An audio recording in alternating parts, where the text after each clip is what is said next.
I don't know if there is one of you out there or 100. I know we had quite a few confirmations and registrations, if you will. So it's five after. Let's go ahead and just get started. I expect this to run maybe 20 or 30 minutes. It's not an in-depth overview, but here's what I wanted to talk about today. This is the agenda, right? So I'm going to give you a brief introduction, who I am if you don't know me. Want to talk a little bit about why IT professionals, right? Why are we doing this specifically for people in that industry or with that background? We'll cover a little bit of what is it like to start a business. I like to focus on the mindset. Franchise versus do it yourself. I mean, that's something that everybody thinks about, and I commonly talk to people about. Then we're going to hit the different operating models, and of course, my process for helping you discover what types of franchises might be a fit. So, with that, we will move on to me, that franchise guy. Why me? Why are you paying attention to me? Why should you pay attention to me? I got started out of a career in mortgage banking. Was my first life. This has been my second. We started in 2007 with a children's entertainment center. So I've done just about everything in the franchise world except for maybe start my own franchisor. And been very involved with the franchise over that 17 years. We still own and operate that business. In 2016, I started this role of helping people like you discover franchising, educating, teaching, guiding, coaching, whatever you want to call it. And in that process, I have written a book. You've probably seen it. Maybe we've sent it to you. If you would like a copy of the book, I'll revisit that at the end, but simply hit me up on LinkedIn with a message. And then otherwise, a little bit about what you see on the screen too. Down in the right-hand corner is my calendar link, a QR code. You can just click that with your phone and book a time for a free consultation anytime.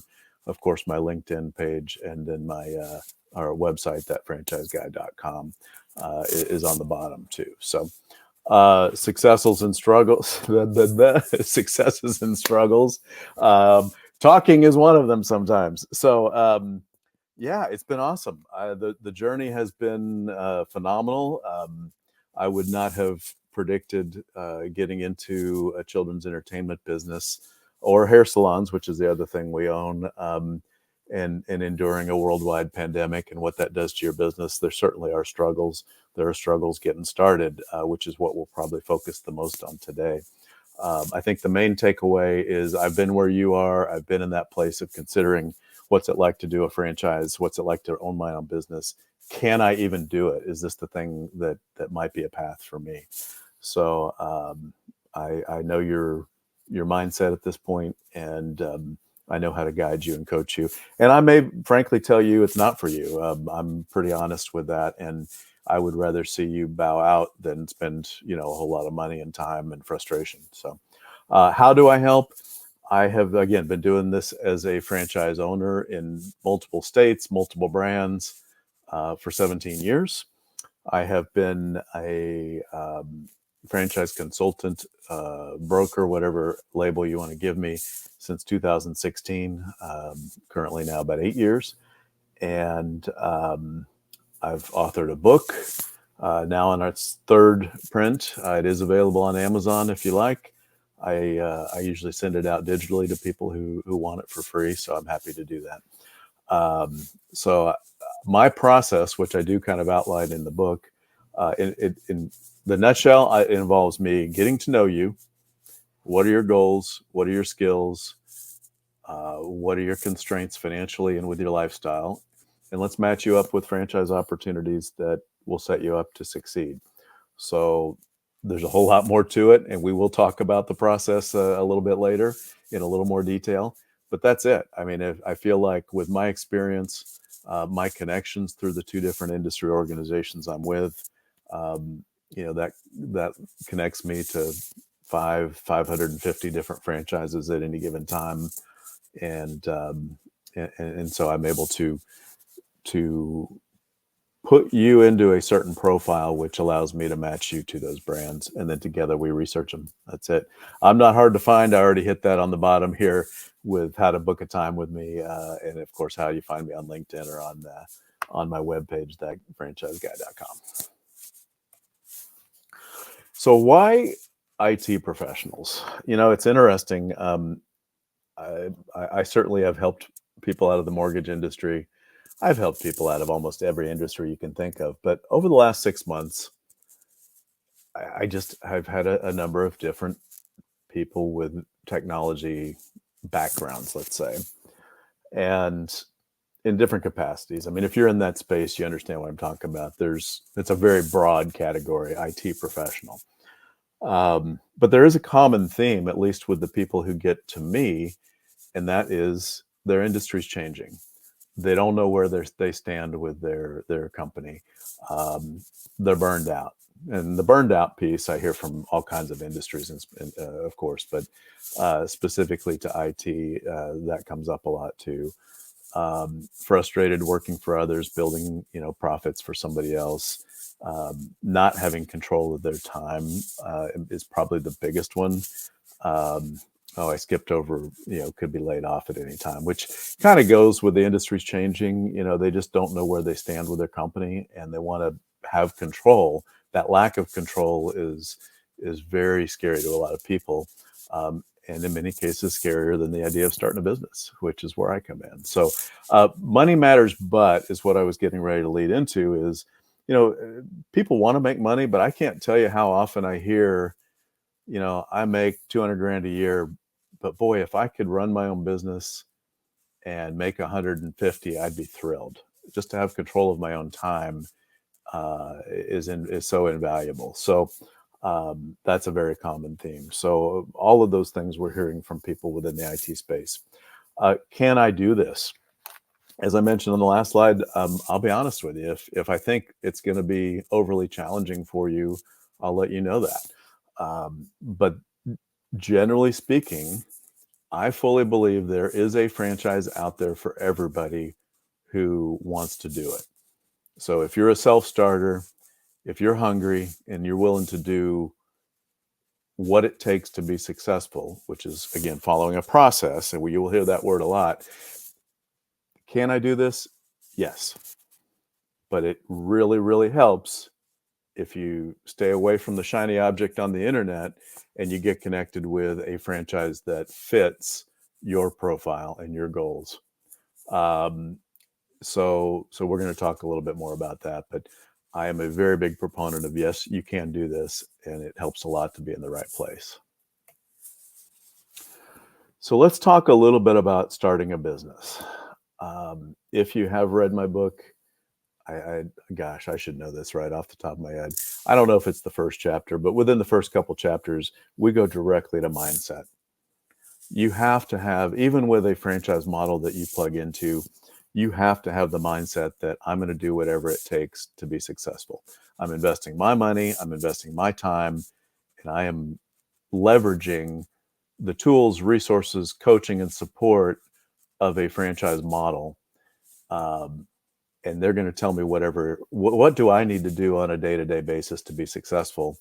What processes do I need to follow? And then you need to be prepared to do that and just do whatever it takes. I'm going to tell you, it's not going to be easy. I coach people that first year can be very, very taxing. There's going to be more challenges than successes in the first year.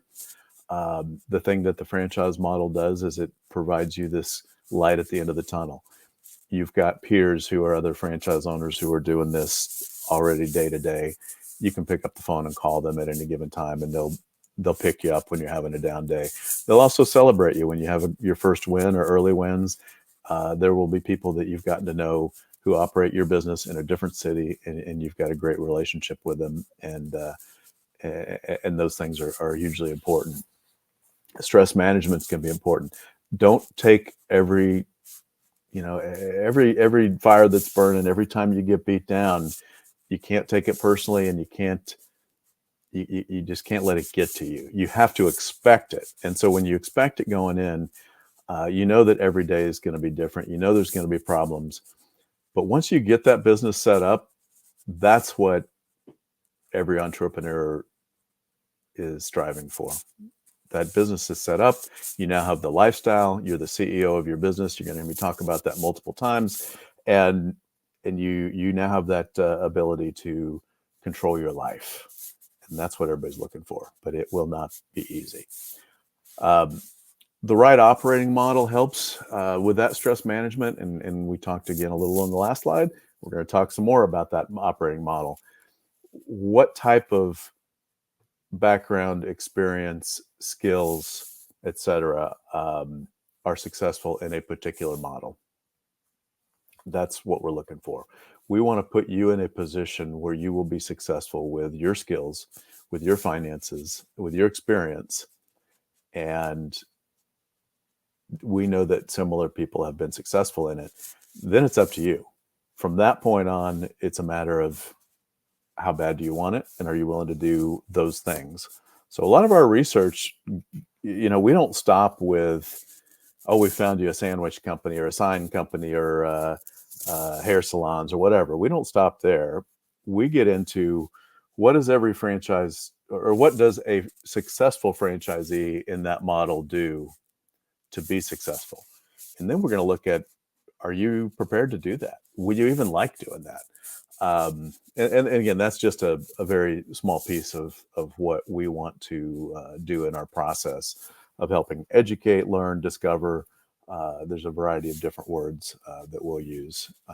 But it all starts with having the right mindset that I want to change my life. I want to take control of my life, and I'm willing to do whatever it takes. And let's find that right opportunity for you. Why a franchise? So, this is a question that, some people consider, especially true entrepreneurs, and there are people that are not good for franchising. Franchises are going to give you some guardrails. Franchises are going to give you, it's almost like, to use an IT phrase, like a cheat code for business success. But it is a very specific one that you have to follow. True entrepreneurs don't want to follow that. They want to go be their own boss, and they're very free spirited, and they're idea people. They're not as good at executing. So what we're looking for in the franchise world is people who are there to execute a model that's presented in front of you. So that's another reason why, technology professionals make good franchise owners. They're used to following marching orders, following a process, and that's presented for you in franchising. So can you do things on your own? Absolutely. I use this analogy a lot as well. The franchise world is largely built for scalability. I do a lot of work in a senior care space, which isn't necessarily relevant to technology. It may or may not be a fit for you, but I use this example a lot. People can get a license, be a caregiver, and maybe have 2 or 3 employees for very little money. They're in business for themselves. Maybe they're not making a lot, but it's a start, and there's nothing wrong with it. There's a place for that. Franchise world in that space is, here's the amount of money that we expect it's going to take for you to build a successful business. We want you to be in a position to build something scalable that's going to change your life, not in terms of controlling your time only, making some good money, building wealth and equity, and building a true business that you can sell down the road. That's really where I think franchises make their money for you. They do. Obviously, they're going to make it simpler. They're going to provide the business in the box. They're going to give you the training. They are going to give you the business plan. And, if that industry requires licensing or anything that's specific to it, they're going to train you and teach you and guide you on all of that. The best franchises provide ongoing business coaching. And that's something that we look for in evaluating a brand, because many people are not, this is your first shot, and some people's only shot at starting and running a business. There's no choice. You got to be successful with it. So you want to look at all of these different things. And there's 4,000-ish franchises in the world, or in the US at any given time. Not all of them do all these things. So that's where I come in to help look at what are they doing? Are you asking the right questions? Are you getting the research and the answers that you need to be able to make a decision on your future, and is it with this particular company. And that, again, the growth beyond that is not just setting you up as a franchisee, not just getting you open. It's truly helping you grow and build that business, including an exit strategy, whether that is, running the business in perpetuity, handing it to your kids, or selling it. You need to have an idea where you're going with this business, and the franchises, the best ones, all support that, because that's why people are in business, frankly. So, all right, operating models. I come from the point of your goal should 100% be, let's be the CEO of your business. Day one, day two, 20 years down the road, you're the CEO of your business. Now, that looks a lot different even a year from now than it will day one. Day one, you might be the full-time operator, the manager, the technician, the salesperson, whatever. You might be wearing a lot of hats to get this thing off the ground. And ultimately, though, any business that's worth being in, from my perspective, is you want to be able to grow to that, be the CEO of your business. Has a lot to do with why the title of my book is Be the CEO of Your Life. I think that mindset puts you in a place of, I'm overseeing the whole thing. I don't have to be there every minute of every day for it to be successful. I'm going to manage my people and my team. I'm going to manage the components. I'm going to manage my customers. And that doesn't mean that I'm there 24 hours a day. I may be able to take 2 weeks and do a European vacation. I may be able to do it working 5 hours a week. We're going to talk about that here in a second. How does that happen? I believe that every business, using myself as an example, the Children's Entertainment Center, the franchise is called Bounce You. It's all over my profile. I got started in 2007 with this business, and it is designed for somebody to be there full-time, 30, 40, 50 hours a week. You can fill in the blank on what you think full-time is. But, when you're getting started with a franchise, like I said in the beginning, it's whatever it takes. Sometimes it's 70 hours a week to get started. And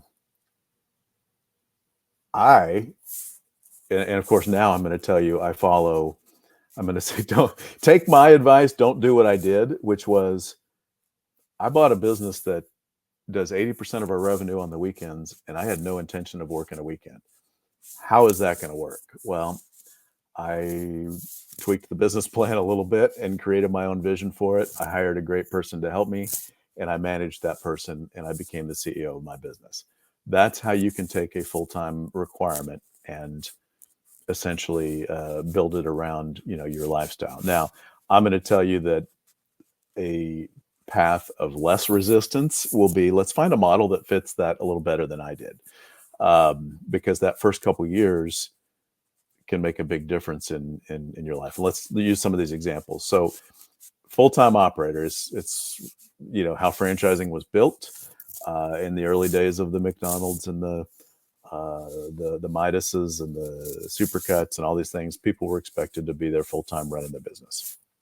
Over time, as people demonstrated they didn't need to be there, franchises started to think, all right, well, how can we move that life cycle forward and say, how do you start a business without being full-time on day one? So that's going to be more of the manage the manager model or the semi-active model. So I mentioned we operate hair salons. The beauty space is a big example of, things that are designed to be operated in 5 to 10 hours a week. You keep your job if you like. You run other businesses as I do. You manage your team, and you're paying the bills. You're managing the marketing, basically leading your franchise, leading your manager. There's kind of this gray area in the middle, the manage the manager, where some franchises that probably are better suited to be full-time operators can still work in a manage the manager approach with the right business plan, with the right money, because you're going to have to pay a little bit more to have that key person there, and the right ability. I mean, you as a business owner have to have some competency, if you will, to be able to manage a manager. So the franchise is not going to do all the work for you. So that's where all these these trade-offs come in. We need to look at, what are your personal goals? Is it to get out of your job? Do you love your job and just want to diversify your income? We can help you with both ways, but they're going to be very, very different franchises.